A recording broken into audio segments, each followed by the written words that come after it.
చూడండి, రోమిలకు రాసిన పత్రికలో పౌలు గారు రోమ పత్రికలో ఒక మాటను తెలియజేస్తాడు. 8వ అధ్యాయము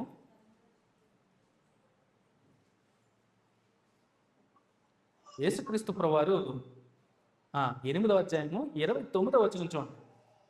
29వ వచనంలో ఎందుకనగా తీసారమ్మా, ఎందుకనగా తన కుమారుడు, అంటే ఆయన కుమారుడు అంటే ఎవరిక్కడ? ప్రభు అయిన యేసుక్రీస్తు వారు. ఎందుకనగా తన కుమారుడు అనేక సహోదరుల్లో జ్యేష్ఠుడగినట్లు దేవుడు ఎవరిని ముందుగా ఎరిగనో వారు తన కుమారునితో సారూప్యం గలవారు వారిని ముందుగా నిర్ణయించను. అంటే యేసుక్రీస్తు ప్రభువారు జ్యేష్ఠుడు, అంటే మనం అందరం ఆయనకి ఎవరు? సహోదరము. ఆయన జ్యేష్ఠుడు అవ్వాలి. ఆయన ఎప్పుడు జ్యేష్ఠుడు అవుతాడు? జాతకం మీకు ఎవరికి అర్థం. ఆయన పెద్ద కుమారుడు ఎప్పుడు అవుతాడంట?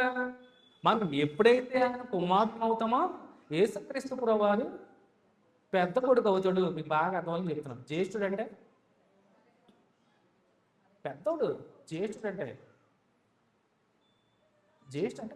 పెద్దోడు. ఎవరో చూడులో యేసుక్రీస్తు ప్రభువారు మనకు అన్నయ్య అంటే ఎక్కరించాడు.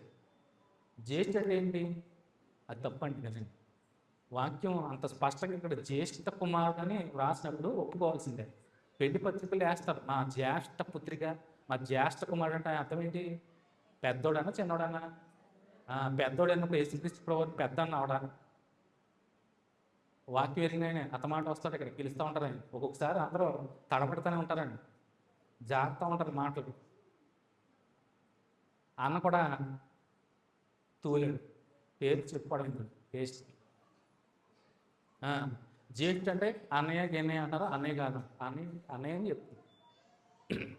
ఆయన మనకి ఎప్పుడు అన్నయ్య అవుతాడు? జ్యేష్ఠుడు ఎప్పుడు అవుతాడు? మనం ఎప్పుడైతే కుమారుడు అవుతామో అప్పుడే అన్నయ్య అవుతాడు. అంటే మనకు సహోదరులు. అందుకనే క్రీస్తునందు ప్రియ సహోదరులారా అంటారు ఎవరైనా. అలాంటప్పుడు పెళ్లి తోటలు వేసుకోకండి. జ్యేష్ఠ కుమారుడు, జ్యేష్ఠ పుత్రిక వేసుకోకండి. ఎందుకు? జ్యేష్ఠుడు అనే మాటకి అర్థం తెలుసుకోవాలి. తెలియకుండా మనల్ని యేసుక్రీస్తు ప్రభువారు మనకు అన్నయ్య అంటాడంటే, అన్నయ్య ఖచ్చితంగా పల్లగుర్తి చెప్తుంది ఇక్కడ బైబిల్. అన్నయ్యను ఒప్పుకోవాల్సిందే.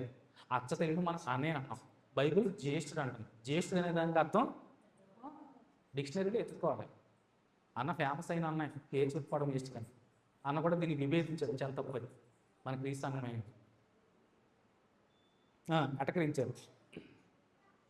తండ్రి అంటే దానికి అర్థం ఏంటి?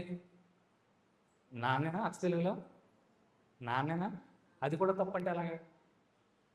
తండ్రి అంటే నాన్న అని పిలుచుకుంటాం మనం. తండ్రి